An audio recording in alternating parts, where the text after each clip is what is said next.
Hi guys, welcome to Sanus Kitchen and Lifestyle. Today special. Already நான் உங்களுக்கு last வீடியோலேயே சொல்லியிருந்தோம், நாங்கள் எல்லாரும் ஃபேமிலியாக டோட்டல் ஃபேமிலியுமே சேர்ந்து நாங்கள் வந்து வேலூரில் இருக்கக்கூடிய எங்களோட குலதெய்வமான மார்கபந்தீஸ்வரர் கோயிலுக்கு வந்து போக போகிறோம் அப்படின்ட்டு சொல்லியிருந்தேன். அதனுடைய முழு விவரங்கள் தான் இந்த வீடியோவில் நீங்கள் இந்த வ்ளாகில் பார்க்க போகிறீங்க. கோயிலோட ஹிஸ்ட்ரி என்ன, கோயிலோட வரலாறு என்ன, இந்த கோவில் எங்கே லொக்கேட் ஆகிருக்கு, இந்த கோயில் என்னெல்லாம் ஃபேமஸ் அப்படிங்கிறது எல்லாமே இந்த வீடியோவில் நீங்கள் பார்க்கலாம். வாங்க வீடியோக்குள்ளே போகலாம். ஃபர்ஸ்ட் ஆஃப் ஆல் இந்த கோயில் வந்து எங்கே லொக்கேட் ஆகிருக்கு பார்க்கலாம். வேலூர்லேருந்து ஒரு 15 கிலோமீட்டர்ஸ் டிஸ்டன்ஸில் இருக்கக்கூடிய செதுவலைன்ற ஒரு வில்லேஜில் தான் வந்து இந்த கோவில் வந்து லொக்கேட் ஆகிருக்கு. இந்த கோயில் வந்து 13ஆம் நூற்றாண்டில் சோழ மன்னர்களால் கட்டப்பட்ட கோவில் தான் இது. ஸோ பார்த்திங்கன்னா பைபாஸ்லேருந்து ஒரு 15 கிலோமீட்டர்ஸ் உள்ளே போனோம்னா நமக்கு வந்து இந்த கோவில் வந்து இருக்குது. அங்கேயே உங்களுக்கு பஸ்ஸு, ஆட்டோ அப்படி சொல்லி எல்லா ஃபெசிலிட்டிஸுமே உண்டு. அங்கேருந்து ஆட்டோ பிடிச்சிங்கன்னா கூட இந்த கோயிலுக்கு வந்துட முடியும். பஸ்ஸில் வர முடியலனா கூட உள்ளர பஸ்ஸுமே வருது. கோயிலுக்காண்டி உள்ளே வர பஸ் எல்லாம் கூட இருக்குது. டைமிங்ஸ்க்கு அது வரும். 13ஆம் நூற்றாண்டில் சோழ மன்னர்களால் கட்டப்பட்ட இந்த கோவில் வந்து இதனோட மதில் சுவர் வந்து அவ்வளோ அழகு. 42 அடி இந்த மதில் சுவரோட அழகு. ரொம்ப பிரம்மாண்டமாக இந்த கோவிலோட கோபுரம் பாருங்கள், அப்படியே ராஜ கம்பீரத்தோட ரொம்ப அழகாக தோற்றம் அளிக்குது. ரொம்ப சூப்பராக இருக்கும் இந்த கோவிலோட கோபுரம். பார்த்திங்கன்னா நல்ல அழகாக அகலத்துலேயும் ஆகட்டும் ஹைட்லேயும் ஆகட்டும் பார்க்கவே அவ்வளோ கொள்ளை அழகு. ரொம்ப சூப்பராக இருக்கும். கோவிலோட கோபுரமே பார்க்க சொல்ல அந்த மேலே பட்டையோடு பார்க்குறப்ப அது எவ்வளோ கம்பீரமாக எவ்வளோ அழகாக இருக்குது பாருங்கள். இந்த ராஜகோபுரத்தோட ஹைட்டு பார்த்திங்கன்னா 110 அடி ஹைட்டு உள்ள இந்த கோபுரம் வந்து ரொம்ப சூப்பராக, ரொம்ப பிரம்மாண்டமாக, ரொம்ப அழகாக வந்து வடிவமைச்சிருக்காங்கன்னு தான் சொல்லணும். இதனுடைய கதவுகள் பாருங்களேன் எவ்வளோ ஹைட்டு, அந்த கோபுரத்துக்கு ஏற்ற மாதிரி அதோட கதவுகளுமே வடிவமைச்சிருக்காங்கன்னு தான் சொல்லணும். இந்த கோயில் வந்து இப்போதைக்கு கும்பாபிஷேகமாக நடக்க போதா என்னன்னு தெரியல.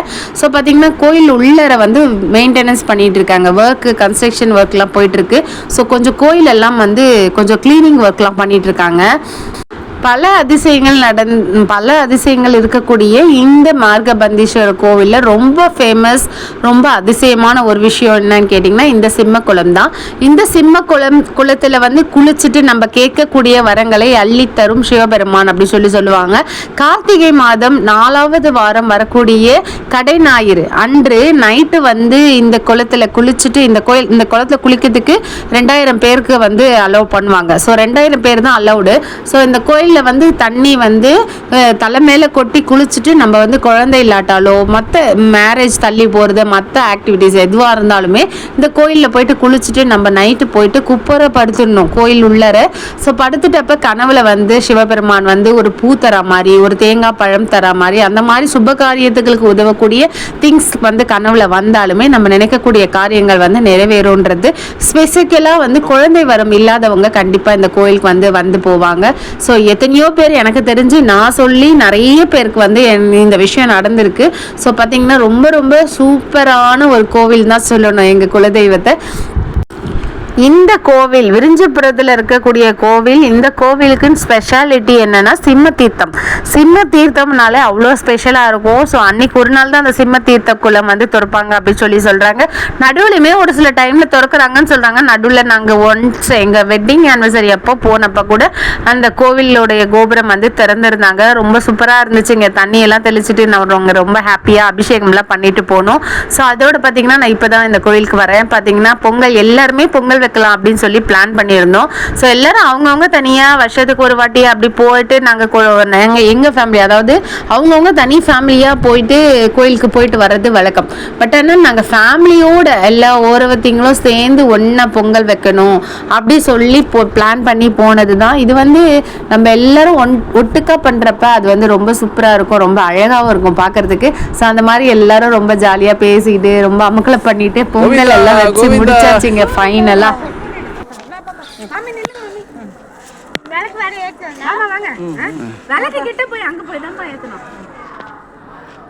வருஷம் இது மாதிரியே வந்து எடுக்கணும்னு ஆசீர்வாதம் பண்ணி எல்லாரும் போனோம் வீட்டுக்கு போகும்போது. அதே மாதிரி அடுத்த வருஷம் என்னம்மா இவங்க எங்க பெரிய மாமியார் இவங்க தான் சொல்லிட்டு இருந்தாங்க. அவங்க மாமனார் வந்து சொல்லிட்டு இருப்பாங்களாம், குலதெய்வம் கோயிலுக்கு போயிட்டு காது குத்தணும், குலதெய்வம் கோயிலுக்கு போயிட்டு வரணும் அப்படின்னு சொல்லி.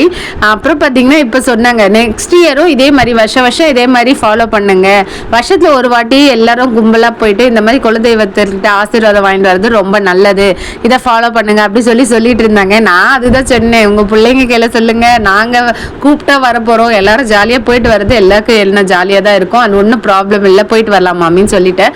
ஸோ பார்த்தீங்கன்னா எல்லாருமே இதுக்கு வந்து ஒத்து வரணும் இல்லையா, எல்லாருக்கும் அந்த டேட் கன்வீனியன்ட்டாக இருக்கணும், எல்லாருக்குமே இது சம் ப்ராப்ளம் பர்சனல் ப்ராப்ளம்லாம் நிறைய இருக்கும். ஸோ அதெல்லாம் வந்து ரெக்கவர் ஆகி எல்லாரும் தோண்டி தொலகி எல்லாம் ஒரு ஃபைனலாக ஒரு டேட் ஃபிக்ஸ் பண்ணுறது இருந்து இது ரொம்ப கஷ்டம். இதுவுமே நாங்கள் ரொம்ப கஷ்டப்பட்டு தான் வந்தோம். ஒவ்வொரு வருஷமும் பிளான் பண்ணுவோம், அது அப்படி அப்படியே ஸ்டாப் ஆகிடும். ஸோ அவங்களுக்கும் ஒரு சில விஷயங்கள் இருக்கும் இல்லையா, ஸோ அதெல்லாம் வந்து அப்படியே ஸ்டாப் ஆகிடும். ஸோ அதுதான் இப்போ சொல்லியிருக்கோம், நெக்ஸ்ட் இயர் வந்து கண்டிப்பாக இதே மாதிரி போகணும் அப்படி சொல்லியிருக்கோம். இது எந்த அளவுக்கு ஒர்க் அவுட் ஆகும் தெரியாது.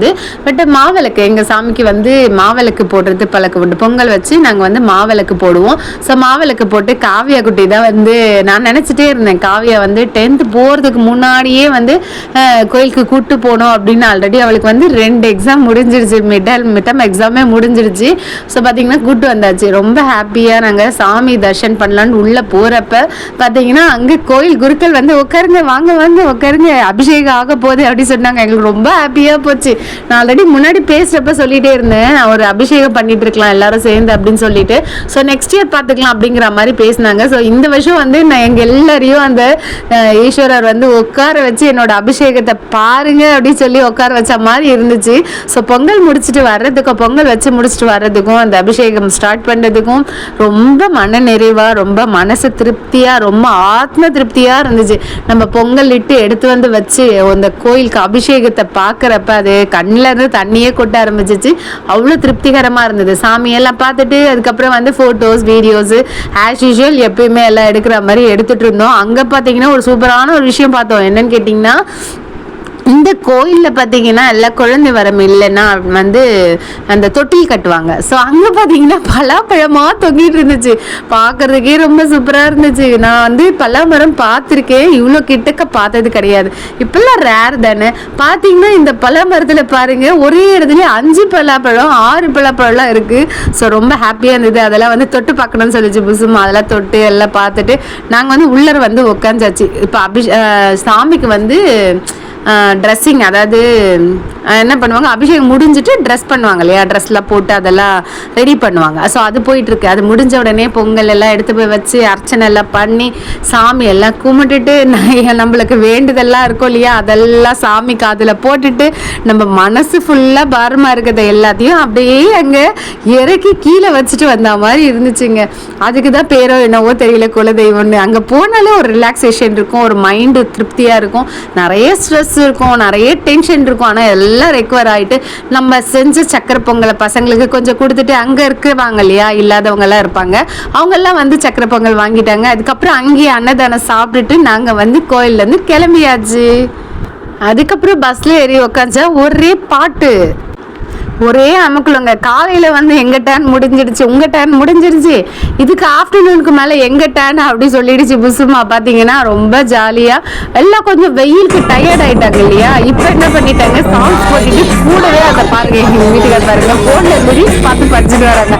ஸோ அப்படி ஒரே அமுக்கலோ நல்ல சூப்பராக சாங்கெல்லாம் போட்டு ஒரே வைபாக ஒரு எல்லாருமே எல்லாம் ஜாலியாக என்ஜாய் பண்ணாங்க. பட் டயர்டு கொஞ்சம் இருந்துச்சு. இப்போ நெக்ஸ்ட் என்ன பிளேஸ்க்கு போக போகிறோம் அப்படின்னீங்கன்னா, க்ரீன் ட்ரெண்ட் அப்படின்னு சொல்லி ஒரு தீம் பார்க்கு போக போகிறோம். ஸோ அதுக்கு முன்னாடி தான் இந்த வீடியோ எடுத்தோம். அதுக்கப்புறமா வந்து அங்கே முடிச்சுட்ட பிறகும் நாங்கள் ரொம்ப ஜாலியாக என்ஜாய் பண்ணோம். நாங்கள் ஈவினிங் வந்து காஞ்சிபுரம் போயிட்டு நாங்கள் செய்கிறதுக்கு வந்து ஈவினிங் வந்து திட்டத்திட்டு ஒரு 6 o'clock ஆச்சுங்க. ஸோ இந்த இடம்லாம் நாங்கள் கவர் பண்ணோம். மார்னிங் வந்து ஒரு கோயிலுக்கு போனோம், விஜயராகவ பெருமாள் கோவில். அதுக்கப்புறம் பார்த்தீங்கன்னா நம்ம முருகர் கோயிலுக்கு போனோம், அதுவுமே ஆல்ரெடி விளாக் போட்டிருக்கேன். நெக்ஸ்ட் பார்த்தீங்கன்னா விரிஞ்சிபுரம் கோயிலுக்கு போயிட்டு பொங்கல் வச்சுட்டு அங்கே முடித்தோம். 4th பார்த்தீங்கன்னா க்ரீன் டெண்டர் போனோம். ஸோ 1 டேயில் வந்து நாங்கள் இவ்வளோ விஷயங்கள் கவர் பண்ணியிருக்கோம், இவ்வளோ விஷயம் போனோம். ரொம்ப ஜாலியாக ரொம்ப ஹாப்பியாக எங்கள் குட்டீஸ்லேருந்து பெரியவங்க வரைக்கும் எல்லாருமே ரொம்ப ஜாலியாக என்ஜாய் பண்ணாங்க. புசுமாலாம் பாருங்கள் எவ்வளோ அமுக்களை பண்ணிட்டு வருது. ஸோ இது பார்த்தீங்கன்னா ஒரிஜினல் வாய்ஸ் கொடுத்துருக்கலாம், பட் ஆனால் வந்து காப்பி ரைட்ஸ் வந்துடும். ஸோ உங்களுக்கு நாங்கள் ஷார்ட்ஸில் கொடுக்குறேன், என்ன பாட்டுக்கு இவங்க அமக்களை பட்டு வராங்கன்றதை நீங்கள் ஷார்ட்ஸில் பாருங்கள். ஆக்சுவலாக பார்த்தீங்கன்னா இந்த மாதிரி சம்மர் ஹாலிடேஸ் விடுறப்ப குட்டீஸுங்களுக்கும் ஸ்கூல் லீவ் இருக்கும், பெரியவங்களும் நம்ம அதுக்கேற்ற மாதிரி கொஞ்சம் நம்ம அட்ஜஸ்ட் பண்ணி போக வேண்டியதுதான். நார்மல் டேஸில் பார்த்தீங்கன்னா நம்மளுமே ஆஃபீஸும் லீவ் போடுற மாதிரி இருக்கும், பசங்களும் லீவ் போடுற மாதிரி இருக்கும். இந்த மாதிரி சம்மர் ஹாலிடேஸில் பார்த்தீங்கன்னா பசங்களுக்கு கண்டிப்பாக லீவாக இருக்கும். நம்ம மட்டும் கொஞ்சம் சாக்ரிஃபை பண்ணிவிட்டு அதுங்களுக்கு ஏற்ற மாதிரி நம்மளும் ஒத்து போயிட்டோம்னா நம்ம ஃபேமிலியோடு நம்ம வந்து ஜாலியாக என்ஜாய் பண்ணுறக்கூடிய வாய்ப்பு வந்து கிடைக்கும்னு சொல்லுவேன். பார்த்தீங்கன்னா இது நாங்கள் ரொம்ப நாளாக இந்த ட்ரிப்பை வந்து பிளான் பண்ணோம். பட் ஆனால் எங்களுக்கு இப்போ தாங்க ஒர்க் அவுட் ஆச்சு. இது நெக்ஸ்ட் இயர் ஃபாலோ பண்ணுவோமான்றது தெரியல, பட் ஃபாலோ பண்ணணுன்றது தான் என்னோட ஆசை. மற்றவங்களோட விருப்பம் என்னன்றதே தெரியல, அவங்கவுங்களுக்குன்னு 1008 சுச்சுவேஷன் இருக்கும். பட் இதுக்காக ஒன் டே ஸ்பெண்ட் பண்ணி போகணும்னு நம்ம எல்லாரும் நம்ம மட்டும் இல்லைங்க, இருக்கக்கூடிய அத்தனை பேரும் மனசு வச்சாதான் இதெல்லாம் வந்து சாத்தியம் நான் சொல்லுவேன். ஸோ வந்து ஒருத்தர் விட்டு ஒருத்தர் போகிறதுன்றது இப்பயே பார்த்தீங்கன்னா ஒரு ஃபேமிலி வரல, ஒரு அண்ணா அவங்க ஃபேமிலி ஒரு ஃபேமிலி வந்து வர முடியாத ஒரு சுச்சுவேஷன், அவங்க வரலன்னு சொல்லிட்டாங்க. பட் ஆனால் நமக்கு அது மனசு ஒரு குறையவே தான் இருந்துச்சு. இருந்தாலும் எல்லாரும் ஃபேமிலியாக ஒட்டுக்கா போகிறப்ப ரொம்ப ஜாலியாக இருந்துச்சுங்க, ரொம்ப ஜாலியாக என்ஜாய் பண்ணோம், ரொம்ப ஹாப்பியாக இருந்தது. பசங்களுமே கூட இவங்க இன்னாரு இத்தனை சித்தப்பா இருக்காங்க, இத்தனை பெரியப்பா இருக்காங்கன்னு கூட தெரியறதுக்கு இப்போ வந்து இருக்கக்கூடிய காலகட்டங்களில் வாய்ப்பு இல்லை. ஸோ வந்து குழந்தைங்களையும் நம்ம கூப்பிட்டு போயிட்டு இந்த மாதிரி ஒரு ட்ரிப்பு ஒன் டே வாச்சு, வருஷத்தில் ஒரு வாட்டியாச்சு ரொம்ப ஹாப்பியாக இந்த மாதிரி என்ஜாய் பண்ணுறப்ப கண்டிப்பாக வந்து உங்களுக்கு டைம் கிடைச்சா வேலூர் பக்கம் போனீங்கன்னா கண்டிப்பாக எங்களோட குலதெய்வமாக இருக்கக்கூடிய மார்கபந்தீஸ்வரர் கோவிலுக்கு வந்து ஒரு டைம் விசிட் பண்ணி பாருங்கள், அவ்வளோ சூப்பராக இருக்கும். அதே டைம் வந்து நான் சொன்ன மாதிரி நான் தீர்த்தகிரி முருகர் அந்த கோவிலுமே ஒன் டைம் விசிட் பண்ணி பாருங்கள். எல்லாமே பக்கம் தான், நியர்பை தான். இன்னுமே வேலூரில் ஃபேமஸான கோயிலெலாம் இன்னுமே கூட நிறைய இருக்குது. பட் ஆனால் இருந்தாலுமே எங்களுக்கு டைம் வந்து பத்தலை, இவ்வளோ தான் எங்களால் கவர் பண்ண முடிஞ்சுது. ஸோ முடிஞ்ச வரைக்கும் அன்றைய டே வந்து எவ்வளோ ஹாப்பியாக இருக்க முடியுமோ, என்னென்ன பிளேஸ்க்கு போக முடியுமோ அந்த அளவுக்கு ஓரளவுக்கு கவர் பண்ணியிருக்கோம் தான் நான் நினைக்கிறேன். ஸோ எனிவே இந்த வீடியோ உங்களுக்கு பிடிச்சிருக்கும்னு நினைக்கிறேன். ஃபேமிலியோடு இந்த மாதிரி ஒட்டுக்கா போகிறது யாருக்கெல்லாம் பிடிக்கும்னு சொல்லி கீழே கமெண்ட் பண்ண மறக்காதீங்க. எனிவே இந்த வீடியோ உங்களுக்கு பிடிச்சிருக்கும்னு நினைக்கிறேன். என்னால் முடிஞ்ச வரைக்கும் நான் எனக்கு தெரிஞ்ச விஷயங்களை கேதர் பண்ணி சொல்லியாச்சு.